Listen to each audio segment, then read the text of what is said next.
사도행전 13장 22절 그리고 36절 딱 두 절만 읽고 하나님 마음에 합한 교회라는 말씀을 같이 나눴으면 좋겠습니다. 사도행전 13장 22절입니다. 다윗을 왕으로 세우시고 증언하여 이르시되 내가 이새의 아들 다윗을 만나니 내 마음에 맞는 사람이라 내 뜻을 다 이루리라 하시더니 36절 다윗은 당시에 하나님의 뜻을 따라 섬기다가 잠들어 그 조상들과 함께 묻혀 썩음을 당하였으되 라고 했습니다. 이 말씀을 제가 보면서 제가 가진 기도 제목이 바로 이것입니다. 우리가 펠로십 교회가 하나님께서 정말 기뻐하시는 하나님의 마음에 맞는 마음에 드는 그런 교회가 됐으면 좋겠다라는 기도를 하면서 이 말씀을 준비했습니다. 저희가 자라가면서 여러 가지 별명을 가지고 자라죠. 여러분들 시간이 없어서 제가 다 물어보지는 못하지만 제 어릴 때 별명이 뭐였을 것 같습니까? 제 어릴 때 별명은 곰이었습니다. 곰. 제가 아마 귀여워서가 아니라 그냥 워낙 성격이 너무 느긋하고 느릿느릿 대처하는 저에게 많은 사람들이 곰 같다라는 얘기를 하면서 그냥 곰이라고 별명이 주어졌습니다. 우리가 살아가면서 저희 태어날 때는 이름 석자라 그러죠. 석자를 이정식이라는 이름을 주지만 살아가면서 많은 사람들이 저에게 별명을 주기도 하고 또 좋은 타이틀도 주기도 하죠. 저도 이제 나이가 들어가고 성숙해 가면서 레이나의 아빠가 됐고 라이언의 아빠가 됐고 또 사랑하는 제 아내 케이tlin 경화의 남편이 됐고 또 목사가 되고 아니면 아까 말씀드린 PB가 됐습니다. 제가 왜 이 말을 하냐면 우리 교회는 무슨 이름이 주어질까라는 좀 생각을 해봤습니다. 여러분들 그런 생각 해보셨습니까? 하나님께서 만약에 우리 교회를 보시고 이 교회는 이런 교회다라는 이름을 지어주시고 타이틀을 주신다면 어떤 타이틀을 주실까라는 고민을 하게 됐습니다.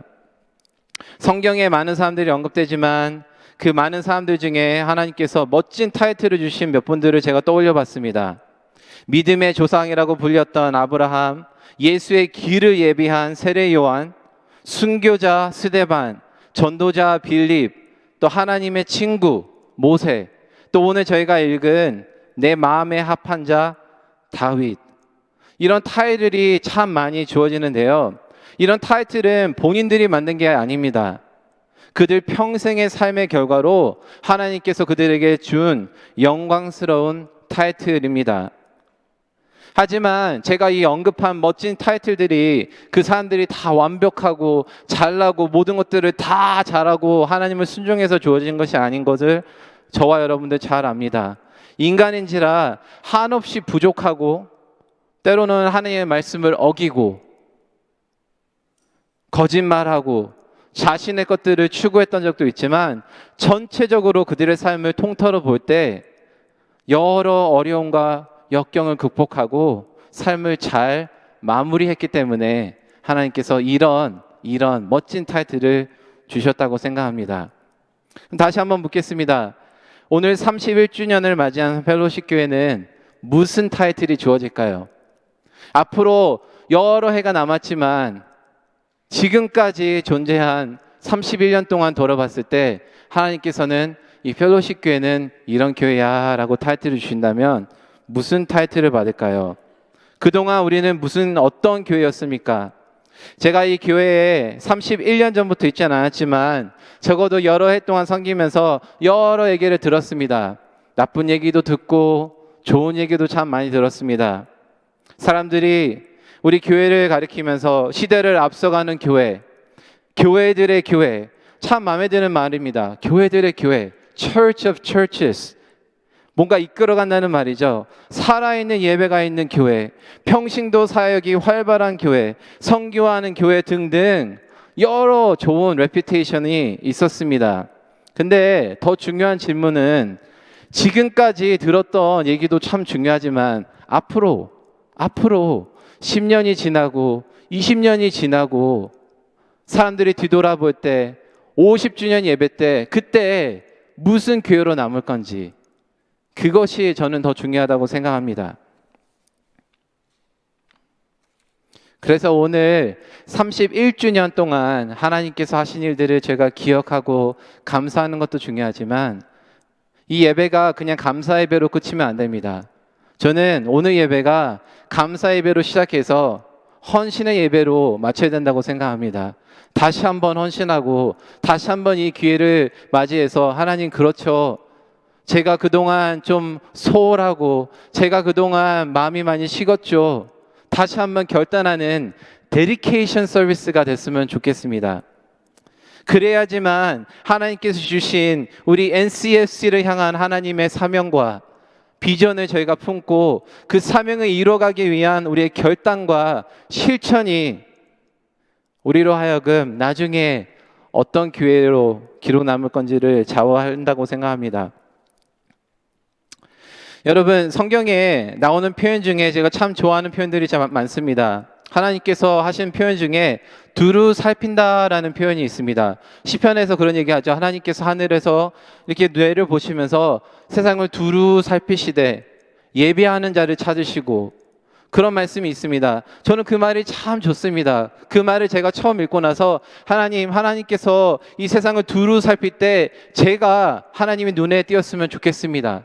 잘나서가 아니라 내가 하나님을 순종하고 내가 하나님을 예배하고 하나님께 헌신하는 그런 모습이 하나님 눈에 팍 띄었으면 좋겠습니다 라는 기도를 했습니다. 우리 펠로우십 교회가 그런 교회가 됐으면 좋겠습니다. 이 세상에 정말 많은 교회들이 있죠. 정말 수많은 교회들이 있습니다. 그 많은 교회들 중에 하나님께서 의도를 가지시고 이 세상을 둘러보시면서 어디 보자, 내 뜻을 이룰 교회가 있나 보자 두루 살피실 때 펠로우십 교회가 제일 먼저 하나님 눈에 띄었으면 좋겠습니다. 하나님의 명령을 어긴 사울을 대신해서 왕을 세우는 과정에서 사무엘상 13절 14절에 이런 말이 나옵니다. 하나님의 마음에 맞는 사람을 구하여 백성의 지도자로 삼으셨다라고 했는데요. 영어 성경에는 그 구한다는 말을 The Lord sought out이라는 표현을 했는데요. 찾았다는 말이죠. 하나님께서 찾았다는 것입니다. 의도를 가지고 뜻을 가지고 내가 원하는 사람을 찾았다는 말인데 그 원하는 사람이 누구였죠? 다윗이었습니다. 이와 같이 하나님께서는 이 어두운 세상에 이 삶, 좀 여러분들 뉴스를 보시면 알겠지만 아니면 이 세상에 돌아가는 모든 것들을 보시면 알겠지만 점점 세상은 어두워집니다. 당연한 겁니다. 저희가 성경을 읽고 하나님께서 하신 일들의 흐름을 깨닫는다면 이 세상이 어두워지고 더 타락하는 데서 저희가 놀랄 이유가 없습니다. 근데 우리가 하나 알아야 될 것은 이 어두운 세상에 환하게 빛을 비출 교회를 하나님께서 찾고 계신다는 것이죠. 언제 한번 제가 이곳에서 바로 이 자리에서 설교를 하는데 뒤에 영상이 있지 않습니까? 이 영상에 어두운 색 지도가 있었어요. 근데 어두운 색 지도에 별표가 여러 개 이렇게 빛나는 별표가 있었는데 제가 여기서 설교하면서 딱 뒤를 봤는데 바로 저거지. 이 세상의 지도를 그렸을 때 하나님께서 이 세상의 지도를 그리면서 우리 교회가 있는 이 워싱턴 지역에 큰 별표를 그리셔서 이 교회는 중요한 교회야. 이 교회는 내가 꼭 필요한 교회야. 별처럼 빛날 교회야 라고 표시하는 그런 교회가 됐으면 좋겠다라고 제가 기도하고 다짐했습니다. 제 바람은 하나님께서 기뻐하시고 이 시대에 꼭 필요한 우리 교회가 하나님의 전략적 기지가 됐으면 좋겠습니다. Strategic base. 하나님께서 이곳을 통하여서 하나님의 일들을 행하실 수 있는 그런 중요한 위치, 중요한 교회가 됐으면 좋겠습니다. 그래서 오늘 본문에 돌아가서 두 가지만 제가 나누고 말씀을 마치도록 하겠습니다. 이것은 제가 기도하면서 우리 교회를 향하여 기도하고 꿈꾸는 두 가지를 제가 나누고 말씀을 마치도록 할 텐데요. 첫 번째는 하나님 마음에 드는 교회입니다. 오늘 본문에 보니까 다윗은 내 마음에 합한 자라고 했습니다. 여러분, 교회는 사람이 마음에 들어하고 교인들을 모으기 위해서 사람들의 의견에 맞춰주고 하는 곳이 아닙니다. 교회는 하나님 마음에 들기 위해서 힘써야 되고 하나님만을 위해서 존재해야 되고, 물론 사람들을 사랑하고 섬기는 것도 중요하지만 더 중요한 것은 하나님 마음에 우리가 합한 교회인지가 중요하다고 생각합니다. 수많은 교회들이 너무나도 교인들의 의견에, 너무나도 사람들의 요구에 반응하고, 그러다 보니까 교회가 아닌 것처럼 변하는 요즘 시대를 지나가고 있습니다. 여러분들 잘 아시겠지만 다윗이 왕으로 기름 붓는 과정을 잘 살펴보면 사무엘 선지자가 와서 다윗의 형들을 다 하나하나 지나가면서 이 사람이 왕이겠구나 라고 생각할 때 하나님 아니야, 다음. 그러면서 하나님께서 무슨 말씀을 하셨죠? 나는 사람의 겉을 보지 않고 마음의 중심을 보는 하나님이야 라고 하셨죠. 그렇기 때문에 다윗을 선택하신 것입니다. 그렇다면 다윗이 뭐가 그렇게 마음에 드셨을까요? 뭐가 그렇게 마음에 드셨을까요? 저는 딱 하나밖에 없었다고 생각합니다. 다윗은 하나님을 참 사랑하는 사람이었습니다. 하나님을 참 사랑하는 사람이었습니다. 성경에 하나님을 사랑했던 사람들을 뽑으라면 여러분들 누구를 떠오르시겠습니까? 저는 당연히 다윗을 떠오릅니다. 물론 아까 말씀드렸듯이 인간인지라 죄를 지을 때도 있었고 그때마다 뉘우치고 하나님 앞에 애통하던 다윗이었지만 온 마음으로 하나님 앞에 울부짖고 또 관계의 회복을 간구했던 다윗, 그리고 시편에 기록된 여러 시편을 보면 그의 예배와 하나님을 향한 갈망을 볼 때 다윗은 정말 하나님을 정말 사랑했구나라는 마음이 들지 않을 수가 없습니다. 시편 27편 4절에 이런 말씀이 있죠. 내가 여호와께 바라는 한 가지 그 일을 구하리니 곧 내가 내 평생에 여호와의 집에 살면서 여호와의 아름다움을 바라보며 그의 성전에서 사모하는 그것이라. 얼마나 멋진 고백입니까? 여러분들이 원하시는 것은 무엇입니까? 오늘 하나님께서 여러분들에게 네 마음의 소원이 무엇이니? 라고 물어보실 때 여러분들 뭐라고 대답하시겠습니까? 자식들의 성공입니까? 건강입니까? 사업이 잘 되고 내 삶이 평탄한 것입니까? 그 모든 것들 다 하나님 벌써 아십니다. 그리고 하나님께서 책임지실 것입니다. 우리 모두 마음 가운데 하나님, 내 한 가지 바람은 하나님을 사모하고 하나님 전에 거하며 평생 주님만 섬기는 것입니다 라고 고백하는 저희 모두 되었으면 좋겠습니다. 다윗은 그의 사랑을 말과 글로 멈추지 않았습니다. 요즘 너무 많은 사람들이 말만 잘합니다. 시끄럽게 말하고 크게 찬양한다고 우리가 하나님을 사랑하는 것이 아닙니다. 다윗이 하나님을 향한 사랑은 그의 몸소 삶으로 나타났습니다. 사랑하는 하나님의 이름을 욕되게 하는 골리앗이 나타나서 하나님을 모욕하고 있을 때 모든 사람들이 무서워서 벌벌 떨고 나는 나가지 못해, 우린 그냥 져야지 하고 다 포기했을 때 다윗은 어린 나이에 어찌 네가 감히 우리 사랑하는 하나님을 모욕할 수 있나, 어떻게 그런 마음으로 아무 무기 없이 뛰쳐나갔습니다. 하나님을 사랑해서 그랬겠죠. 사울에게 쫓기며 도망자의 삶을 살 때도 사울을 2번이나 죽일 기회가 있었는데도 불구하고 하나님이 세우신 종을 자기 손으로 해치지 않겠다 하며 하나님의 약속을 믿고 하나님의 때를 믿고 기다렸습니다. 왜 그랬습니까? 하나님을 사랑했기 때문에, 하나님의 마음을 헤아릴 수 있는 사람이기 때문에 그랬다고 생각합니다. 그리고 사무엘 하에 보면 왕이 된 이후에 하나님의 언약궤를 다시 예루살렘으로 가져오면서 아주 멋진 광경이 일어나죠. 너무 신나서 너무 기뻐서 사람들이 어떻게 생각하던 체면 가리지 않고 하나님을 예배하는 그런 다윗의 모습을 볼 수 있는데요. 그 과정에서 아내가 막 구박을 하죠. 어떻게 왕이 어떻게 왕이 체면을 차려야지 그렇게 할 수 있습니까? 라고 구박할 때 다윗이 어떤 대답을 했죠? 사무엘하 6장 21절, 22절에 이렇게 대답했습니다. 나는 여호와 앞에서 춤을 춘 것이요. 여호와께서는 당신의 부친과 그의 가족을 버리시고 나를 택하여서 자기 백성 이스라엘의 지도자로 삼으셨소. 그래서 나는 앞으로도 여호와를 기쁘시게 하는 일이라면 계속 춤을 출 것이요. 내가 이보다 더 바보 취급을 받아도 상관없다 라고 고백했습니다. 다윗이 그냥 아내한테 왕의 위엄을 살리려고 아니면 이미지를 지키려고 이런 그냥 형식적인 말을 내뱉은 게 아닙니다. 다윗의 고백은 정말 하나님을 너무나도 사랑했기 때문에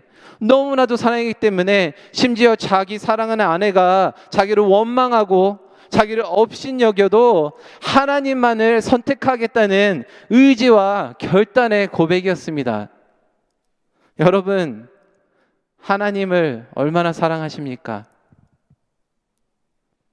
여러분, 하나님을 얼마나 사랑하십니까? 여러분들 잘 아시는 찬송가 구절이 있죠.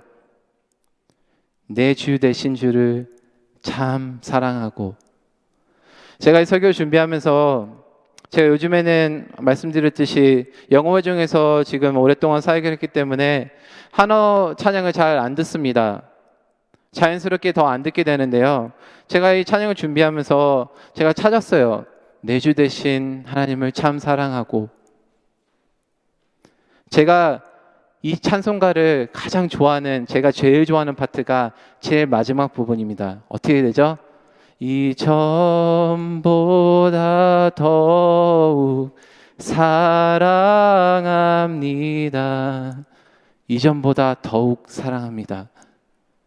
여러분들, 교회를 10년, 20년, 30년 평생 다녀도 이 고백이 매일매일 우리 입술에 있어야 됩니다. 어제보다 더 오늘 주님 사랑합니다. 주님, 지금 상황은 주님을 사랑하기 힘들고 너무 힘들고 아프고 희망도 없고 아무것도 내다보이지 않는데도 불구하고 어제보다 오늘 주님 더 사랑합니다 라는 고백이 우리의 마음 가운데 있어야 됩니다. 모든 사람들이 손가락질하고 바보 취급을 받고 무시당하고 내 권위가 쓰지 않아도 여러분들 계속 춤을 추시겠습니까? 추셔야 합니다.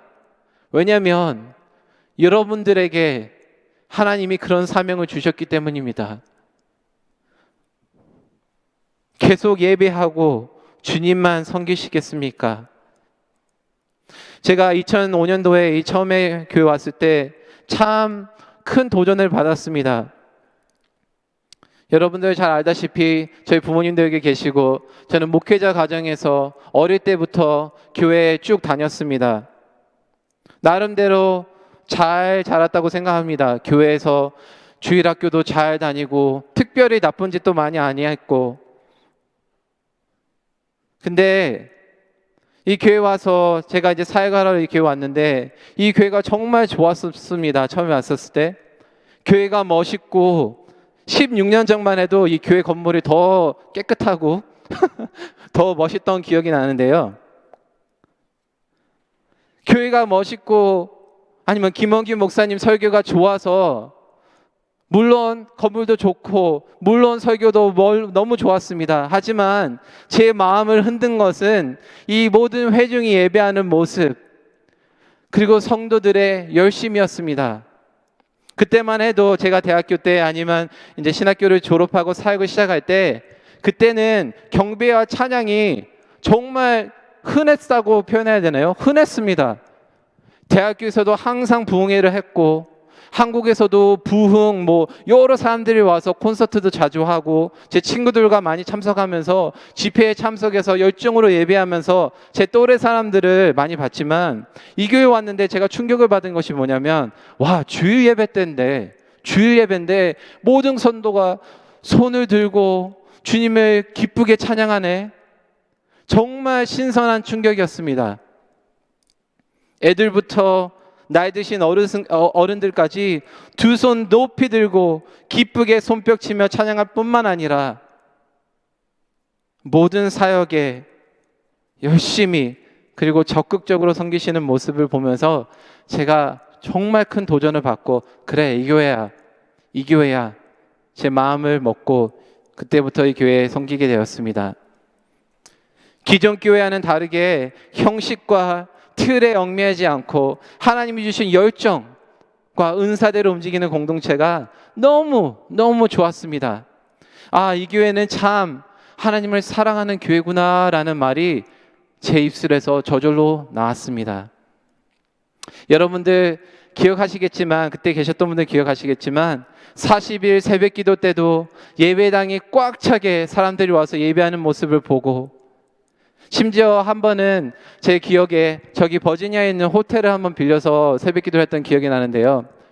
버지니아까지 가서 새벽 3시, 4시에 일어나서 차인팅 가서 셋업하고 열심히 온 교회들이 같이 열정을 가지고 하나님 앞에 기도하며 금식하며, 또 매년 금식 수양회 때 얼마나 큰 은혜를 보셨습니까? 온 교회들이 그 은혜를 사모하고 새벽에 애들을 다 데리고 교회 나와서 피곤하건 바쁘건 스케줄이 있건 없건 간에 모든 교회들이 한 마음과 한 뜻으로 은혜를 사모하고 교회 나왔던 기억이 납니다. 그로부터 이젠 16년이 지난 오늘 많은 것들이 변한 것 같습니다. 우리 교회뿐만이 아니라 여러 교회들이 이런 변화들을 경험하고 있습니다.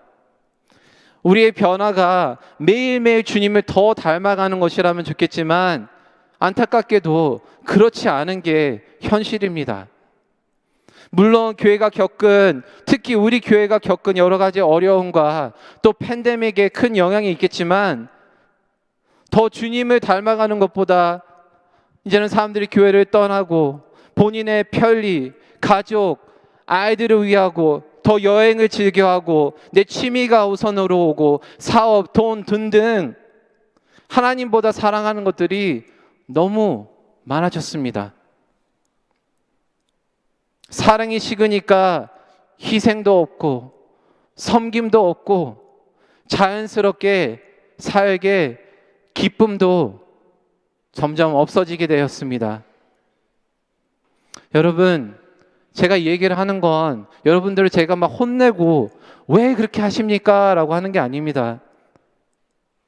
같이, 저와 여러분이 같이 하나님께서 얘기하셨던, 예배석 교회에게 말씀하셨듯이 그 첫사랑을 회복했으면 좋겠습니다. 근데 거기서 저희가 멈추면 안 되죠. 저는 첫사랑 다 좋습니다. 예전으로 돌아가는 거 다 좋죠. 하지만 거기서 멈출 수 없습니다. 이 말씀이 그냥 옛날로 돌아가는 말이 아니죠.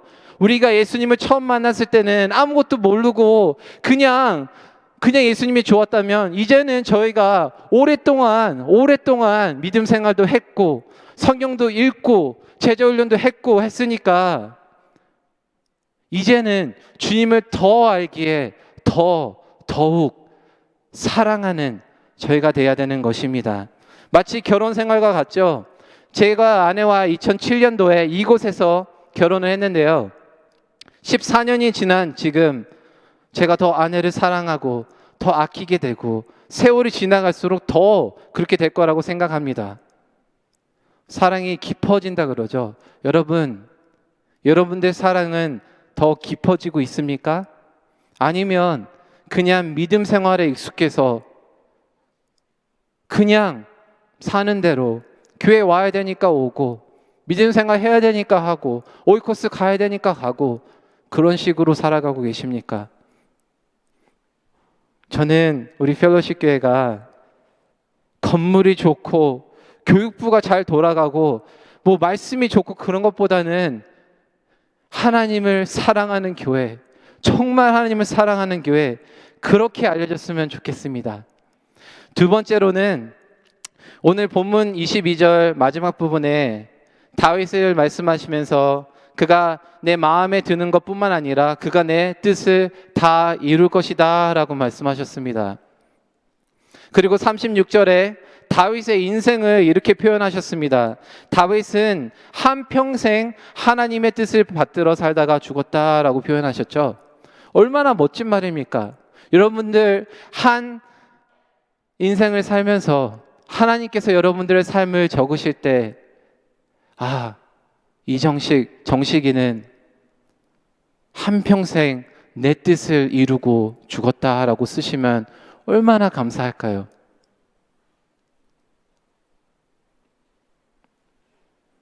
저는 몇 년 전에 이 말씀을 읽고 그렇지, 나도 한 번 사는 인생, 내가 삶을 마쳤을 때 하나님이 내 삶을 이렇게 표현할 수 있는 의미 있는 삶을 살아야겠다고 다짐했습니다. 여러분, 제가 이제 아직 39입니다. 제가 사역을 23살에 시작해서 하나님께 불평이 많았습니다. 너무 힘들고 어린 나이에 하나님, 저는 세상을 즐겨보지도 못하고 왜 일찍 부르셔서 이렇게 힘든 사역을 하게 하셨습니까? 이제 40이 다 돼가는데 벌써 16년 했는데 앞으로 얼마나 오래 해야 됩니까? 라는 불평이 가끔씩 나와요. 그때마다 하나님께서 저에게 이런 말씀을 주시면서 그래도 얼마나 오래 성경 듣나가 중요한 것이 아니라 앞으로 하나님께서 주시는 앞으로의 삶 가운데 하나님의 뜻을 이루고 살아가는 제가 되게 달라고 하나님 앞에 무릎 꿇고 기도하고 있습니다. 하나님의 뜻을 이루기 위해 저희가 가장 먼저 해야 될 게 무엇일까요? 당연한 답입니다. 내 뜻을 내려놔야죠. 하나님의 뜻을 이루려면 내 뜻을 내려놔야죠. 근데 문제는 하나님의 뜻을 이룬다고 말은 하지만 내 뜻을 내려놓지 못하는 게 교회의 문제입니다. 우리의 문제입니다. 우리 모두 자기 생각, 내 고집, 내가 원하는 것, 내가 익숙한 것들, 그것들에 너무나도 삶에 익숙했기 때문에 심지어 제가 오늘 교회 와서 어디 앉아야 되지? 절대 그런 생각 하지는 않았습니다. 그냥 자연스럽게 내가 항상 앉는 자리에 가서 앉고 누가 그 자리에 앉아 있으면 어찌 감히 내 자리를, 여러분들 그렇게 생각하시는지 모르겠습니다. 이제 교회가 31살입니다. 어떻게 보면 교회도 이제 나이가 들고 사람과 똑같이 교회 나름대로 고집도 세지고 교회에서 해오던 방식들이 너무나 익숙해졌고, 그렇기 때문에 오늘 이 시간 다시 한번 우리가 교회로서, 한 공동체로서 이 모든 것들도 다 내려놔야 됩니다. 하나님께서는 항상 매일매일 새 일을 행하신다고 하십니다. 새 일을 행하실 때 우리의 뜻을 내려놔야지 우리가 하나님이 하시는 일들을 방해할 일이 없습니다. 다윗에게도 이런 위기가 찾아왔었죠.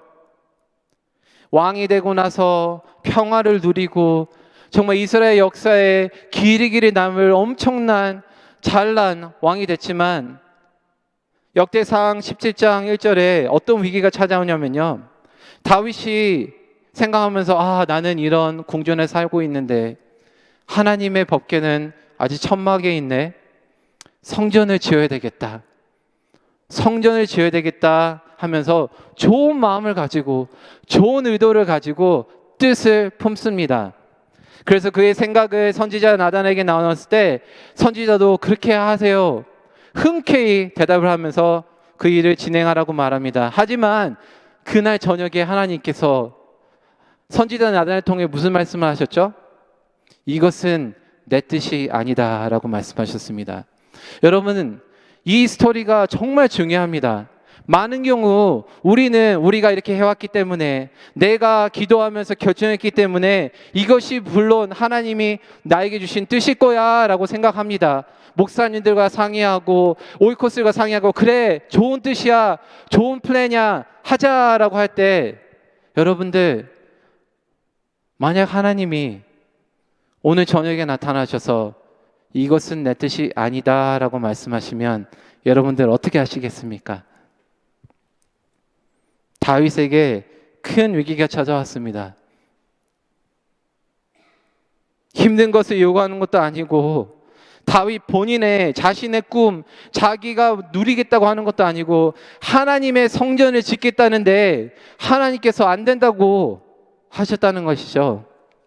이때 다윗의 반응이 왜 하나님이 다윗에게 내 뜻에 합한 자라라고 말씀하신지를 보여줍니다. 다윗은 하나님께 투정하지 아니하고 반항하지 않고 아쉬워하고 삐진 채로 살아가지 않았습니다. 하나님의 말씀, 하나님의 뜻을 받아들인 다윗이 오히려 감사하고, 하나님이 뭐라고 말씀하셨죠? 너를 통해서 짓진 않겠지만 너의 아들을 사용하여 짓겠다고 말씀하셨습니다. 그래서 다윗은 그 자리에서 어떤 결단을 했죠? 어떤 행동을 취했죠? 본인이 할 수는 없지만 자기 아들이 이 성전을 지을 수 있도록 온갖 준비를 갖추기 시작합니다. 여러분들, 이 태도가 참 중요하다고 생각합니다. 내가 원하는 것, 내가 생각하는 것, 그런 고정관념에 갇혀서 내가 그것을 못 이루고 내가 그것을 못할 때 아쉬워하고 낙심하는 것보다, 그럼 하나님의 뜻이 무엇입니까? 하나님, 제가 그럼 하나님의 뜻을 이루기 위해서 내가 오늘 내려놔야 될 것이 무엇입니까? 다윗은 본인의 꿈을 내려놔야 했습니다. 근데 그 꿈이 하나님께서 하나님의 때에 하나님의 방법으로 이루시죠. 그렇다면 오늘 말씀을 마치면서 찬양팀 올라오셔도 됩니다. 그 말씀 마치면서 우리 펠로십 교회를 향한 하나님의 뜻이 무엇일까라는 생각을 좀 해봤습니다. 물론 여러 가지가 있겠지만 제가 기도하면서 생각된 여러 가지가 있는데요.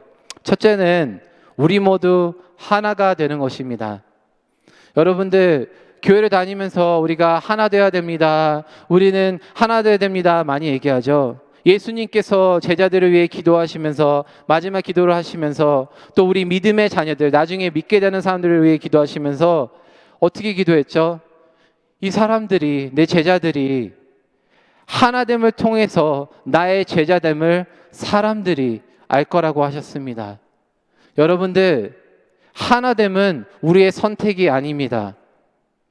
우리가 좋다고 해서 하나 되고 내가 싫다고 해서 하기 싫고, 우리에게 그런 초이스가 없습니다.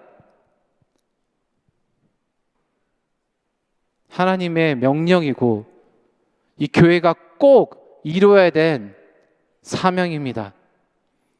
왜냐하면 우리가 하나됨을 통해서 주변의 사람들이 하나님을 볼 것이고, 우리가 하나 되는 그런 즐거움과 기쁨과 그런 것들을 보면서 사람들이 예수를 보게 될 것이기 때문입니다.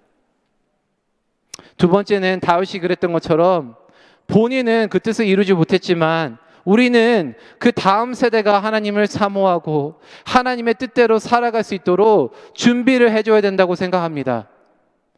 여러분들께서, 많은 분들께서 제가 처음 이곳에 와서 어린 나이에 사역하면서 여러분들이 많은 기도와 후원으로 제가 지금까지 왔습니다. 여러분, 우리 세대만 누리는 교회가 돼서는 안 됩니다. 우리 세대가 없어지고 그 다음 세대가 이 교회를 이끌어 가야 되는데, 그 다음 세대를 바라보면서 눈물로 씨앗을 뿌리고 기도할 때 우리 아이들을 위해서, 다음 세대를 위해서 우리가 혹 그 열매를 맛볼 수 없을지언정 그 눈물로 뿌려지는 씨앗을 하나님께서는 결코 그냥 썩게 놔두지 않으십니다. 그분의 때에, 그분의 방법으로 하나님의 뜻, 우리의 꿈을 하나님께서 다음 세대를 통하여서, 또 그 다음 세대를 통하여서 이루실 것입니다. 그렇기 때문에 오늘도 다시 한번 제가 부탁드립니다. 더 희생하고, 더 섬기시고, 더 교회를 사랑하시고, 다음 세대를 위해서 수고하시는 여러분들 되기를 부탁드립니다. 성경에 하나님께서 기뻐하시는, 우리에게 원하시는 것은 이웃을 사랑하는 것이라고 하셨습니다. 여러분, 저희가 아무리 하나님을 사랑하고 교회에 부흥회를 매일매일 하고 40일 기도, 금식 기도회 해도 좋죠. 근데 그런 건 모든 것 하면서 우리가 이웃을 돌보지 않는 건 그것은 하나님께서 기뻐하시는 것이 아닙니다. 하나님께서 여러 번 성경에 보니까 과부와 고아를 돌보고 가난한 자를 구제하라, 나누라 라고 말씀하십니다. 예수님께서 이웃을 사랑하라고 하시면서 선한 사마리아인의 비유를 말씀하셨죠. 그 비유에 나오는 레위인과 제사장이 혹 내 모습은 아닌가? 사역에 바빠서, 내 삶에 바빠서, 내 고정관념에 갇혀서 하나님께서 보내주시는 그 이웃 섬기지 못하고 사랑하지 못하고 그런 모습이 있지 않은가 돌아봐야 됩니다. 그래서 말씀을 마치면서 하나님께서 이 펠로십 교회를 이곳 점원타운에 세우신 목적이 확실히 있다고 여러분들 믿으시기 바랍니다. 요새 팬데믹으로 인해서 하나님께서 많은 기회들을 주십니다. 이웃들을 섬길 수 있는 기회를 주시고요. 볼티모어가 됐든 굿스푼이 됐든 아니면 매주 토요일 날에서 나눠주는 음식이 됐든 아니면 다른 구제의 기회가 됐든 하나님께서 이 많은 기회들을 열어주시는데, 그리고 또 아프간의 안 좋은 상황을 피해서 많은 사람들이, 난민들이 이쪽 워싱턴 지역에 많이 정착한다고 합니다. 여러분들 이번 주말에 선교사님들을 통해서 우리가 도전 많이 받았죠. 지금 당장 우리가 난민이 있는 저 먼 곳에 가지는 못하지만 이곳에 하나님께서 난민들을 데려오고 계십니다.